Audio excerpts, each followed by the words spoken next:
आज हम यहाँ पर राजस्थान में आर्थिक नियोजन की स्थिति का अध्ययन कर रहे हैं। पिछले 70 वर्षों में राजस्थान में जो इकोनॉमिक प्लानिंग हुई है उसकी क्या स्थिति है, उस समय अर्थव्यवस्था की क्या स्थिति थी, आज हमने कितनी उन्नति की है और आज हम किस स्थिति पर पहुंच गए हैं, ये सब अध्ययन करने के लिए आज हम यहाँ पर एकत्रित हुए हैं। और इसके लिए हम ये देखें कि 1950 में राजस्थान की क्या स्थिति थी। यद्यपि राजस्थान एक पुअर स्टेट है, भारत पिछड़ी हुई अर्थव्यवस्था है, उसमें राजस्थान एक पिछड़ा हुआ राज्य है, किंतु वर्तमान वर्षों में कुछ अभी रिसेंट समय में ये स्थिति बदलकर विकासशील स्थिति को प्राप्त राजस्थान ने किया है और काफ़ी क्षेत्रों में प्रगति की है। लेकिन हमें अब ये देखना है कि प्रारंभ में 1950-51 में राजस्थान की क्या स्थिति थी। तुलनात्मक अध्ययन के लिए या वर्तमान ग्रोथ को देखने के लिए ये आवश्यक है कि प्रारंभिक स्थिति का जायजा लेना आवश्यक। तो 1950-51 में यदि हम देखें तो राजस्थान बहुत ही अविकसित अर्थव्यवस्था में था और उसके पास बहुत सीमित संसाधन और उत्पादन का स्तर काफ़ी नीचा था। राजस्थान की खास बात यह है कि विद्युत क्षमता हमारे पास कुल 13 मेगावाट विद्युत क्षमता थी 1950-51 में और खाली 22 ग्रामों को ही बिजली मिली हुई थी और केवल 17,399 किलोमीटर की सड़कें थी और सड़क में पानी और बिजली का पूरी तरह से राज्य में अभाव था और राज्य में कुल बोया जाने वाला क्षेत्रफल 11.71 लाख हेक्टेयर था, जो कि कुल क्षेत्रफल का 27% भाग ही था। और सकल जो इस प्रकार से सिंचित क्षेत्रफल भी राजस्थान में उस समय बहुत कम था, काफ़ी कम, 12% अंश ही सिंचित क्षेत्रफल का पाया जाता था। तो इस बिल्कुल लो आर्थिक स्थिति के साथ में राजस्थान ने जो विकास का यात्रा प्रारंभ की और जो वर्तमान में हम इस स्थिति पर पहुँचे हैं वह पिछले 70 वर्षों की प्लानिंग का ही योगदान है।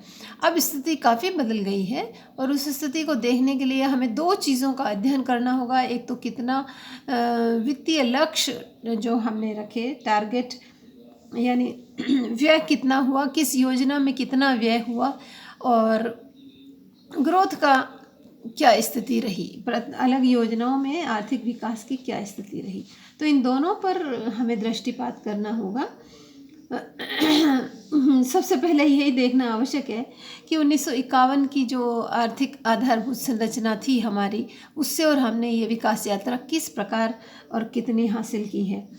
जैसा कि मैंने अभी बताया, शिक्षा की दृष्टि से भी राजस्थान उस समय बहुत ज़्यादा ही पिछड़ा हुआ था और काफ़ी कम लोग शिक्षित थे। हमारे जो शिक्षा का डेफिनेशन है उसको देखते हुए भी शिक्षा का अंश बहुत ही कम था। 14 से 17 वर्ष की उम्र में शिक्षित लोगों की संख्या 1.8% थी कुल, और 6 से 11 वर्ष की उम्र में बच्चों को स्कूल जाने का अनुपात 16.6% था, जबकि 11 से 14 वर्ष की उम्र में स्कूल जाने वालों का अनुपात 5.4% था। तो इस प्रकार बहुत कम शिक्षा की दर के साथ में राजस्थान ने जो अब वर्तमान में तो बहुत सारे हमारे शहर और काफ़ी क्षेत्र ऐसे हैं जिन लोगों की पूर्ण साक्षरता 60%, 70% और 90% साक्षरता की दर हासिल की है।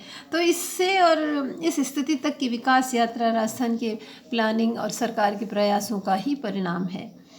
प्रारंभ के वर्षों में काफ़ी मेहनत के साथ, काफ़ी इकोनॉमिक एलोकेशन के साथ राजस्थान में योजनाओं पर ध्यान दिया गया और इन योजनाओं के उद्देश्य को देखें तो हम सर्वप्रथम यदि हम इन पर दृष्टिपात करते हैं तो यह देखना होगा कि कितना किस मद पर खर्च किया गया, प्रस्तावित व्यय कितना था राजस्थान में और योजनाओं में व्यय की क्या स्थिति थी। तो इस पर प्रथम योजना में राजस्थान के नियोजन के लिए जो स्वीकृत व्यय था वह 64.5 करोड़ था, जबकि वास्तविक व्यय 54.1 करोड़ रुपए हुआ। द्वितीय योजना में 105.3 करोड़ रुपए राशि स्वीकृत की गई और तृतीय योजना में 236 करोड़ रुपए की राशि स्वीकृत की गई। चतुर्थ योजना में यह राशि बढ़कर 306.2 करोड़ हो गई। पंचम योजना में 847.2 करोड़ रुपए खर्च किए गए। छठी योजना में 2025 करोड़ रुपए स्वीकृत किए गए और जबकि सातवीं योजना में 3000 करोड़ रुपए स्वीकृत किए गए। इसी प्रकार से यह राशि बढ़ती गई। आठवीं योजना में 11,500 करोड़ रुपए स्वीकृत किए गए जबकि प्रस्तावित व्यय 11,999 करोड़ रुपए हुआ। नवीं योजना में यह खर्च 27,650 करोड़ रुपए खर्च किया गया और 10वीं योजना में यह व्यय 31,831.8 करोड़ रुपए बढ़ गया। 12वीं योजना में यह व्यय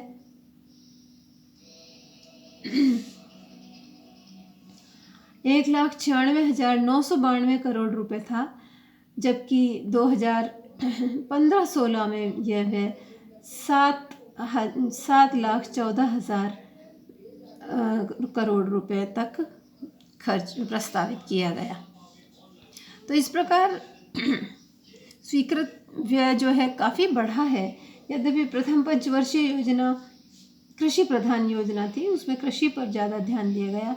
हमारी कुछ बड़ी सिंचाई योजनाएं और मुख्य बहुउद्देशीय परियोजनाओं का उसी समय उनका विकास हुआ, उस समय वो क्रियान्वित हुई और उसके बाद में द्वितीय पंचवर्षीय योजना में थोड़ा उद्योगों पर ध्यान दिया गया।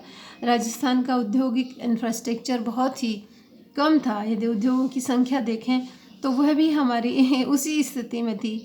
विद्युत जहाँ पर कुल 13 मेगावाट विद्युत उत्पादन की जाती थी, तो हम उद्योग की स्थिति को स्वाभाविक समझ सकते हैं कि क्या स्थिति रही होगी। कुछ गिनती के उद्योग थे यहाँ पर, बाकी औद्योगिक परिदृश्य बिल्कुल शून्य के समान रहा है। इस प्रकार राजस्थान में जो वर्तमान में नियोजन का उद्देश्य बहुमुखी उद्देश्य रखे गए और इनके उद्देश्यों को यदि हम देखें तो सबसे पहला हमारे पंचवर्षीय योजनाओं का उद्देश्य जो था वह अर्थव्यवस्था की विकास दर में उल्लिखित वृद्धि करना था कि किस प्रकार से राजस्थान के जो इस लो डेवलप्ड एरिया है उसके इस विशेष सर्किल को तोड़ा जाए और ग्रोथ रेट को बढ़ाया जाए। दूसरा ये था कि पहले से सृजित विकास की संभावनाओं का सर्वोत्तम उपयोग किया जाए और तीसरा उद्देश्य ये था कि समाज के कमज़ोर वर्ग के लोगों के जीवन स्तर को किस प्रकार से उठाया जाए।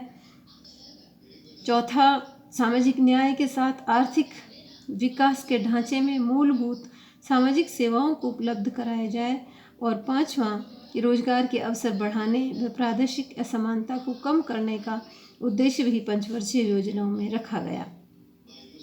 तो इस प्रकार पंचवर्षीय योजनाओं में इन उद्देश्यों को हासिल करने के लिए बराबर कार्य किया। तृतीय पंचवर्षीय योजना सिंचाई व शक्ति की परियोजनाओं पर बल देने के लिए उसमें यह कार्य किया गया और औद्योगिक खनन विकास और सामाजिक सेवाओं पर भी इस पर बल दिया गया।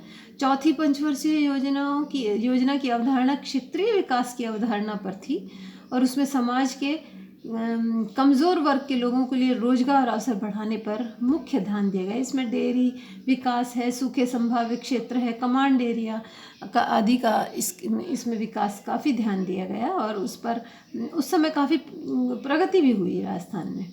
अब पांचवी पंचवर्षीय योजना में विकेंद्रित नियोजन को प्राथमिकता दी गई जिससे समाज के कमज़ोर वर्ग और लघु व सीमांत कृषक, मजदूर, कृषि श्रमिकों और अनुसूचित जाति के कल्याण के लिए कार्यक्रम करने का विशेष संकल्प लिया गया। छठी पंचवर्षीय योजना में गरीबी उन्मूलन का मुख्य उद्देश्य था और उसको लेकर IRDP और NREP आदि कार्यक्रमों के माध्यम से विकास करने का प्रयास। सातवीं पंचवर्षीय योजना रोजगार संवर्धन, निर्धनता उन्मूलन और असमानता को समाप्ति करने के साथ साथ खाद्यान्न आत्मनिर्भरता पर भी उसमें खास ध्यान दिया गया। 8वीं पंचवर्षीय योजना में विकास को तेज करने के लिए रोजगार के अवसर उत्पन्न करने और निर्धनता व प्रादेशिक असमानता को कम करने का प्रयास के लिए संचालित की गई।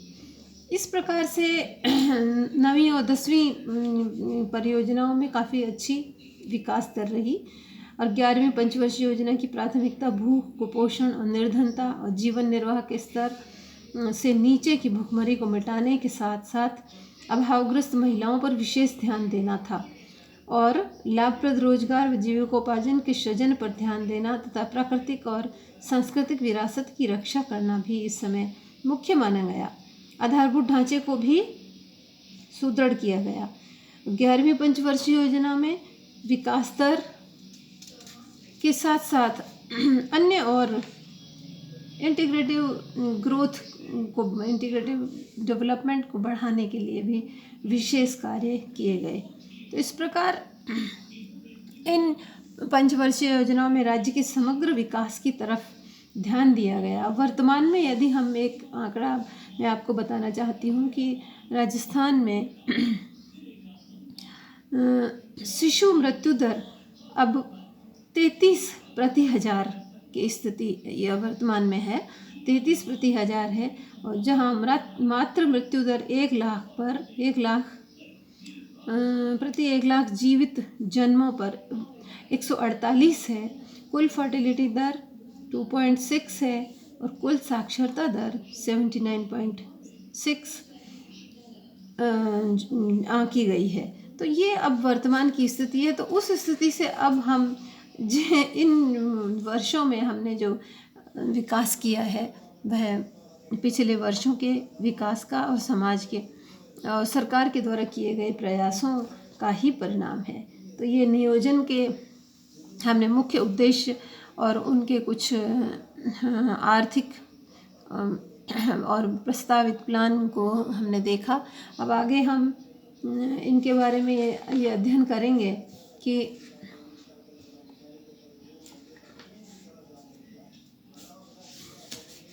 अब हमें ये देखना होगा कि इनमें किस प्रकार से इनमें कितनी प्रगति हुई है और क्या स्थिति हमने हासिल की गई है, वो हम नेक्स्ट चैप्टर में देखेंगे।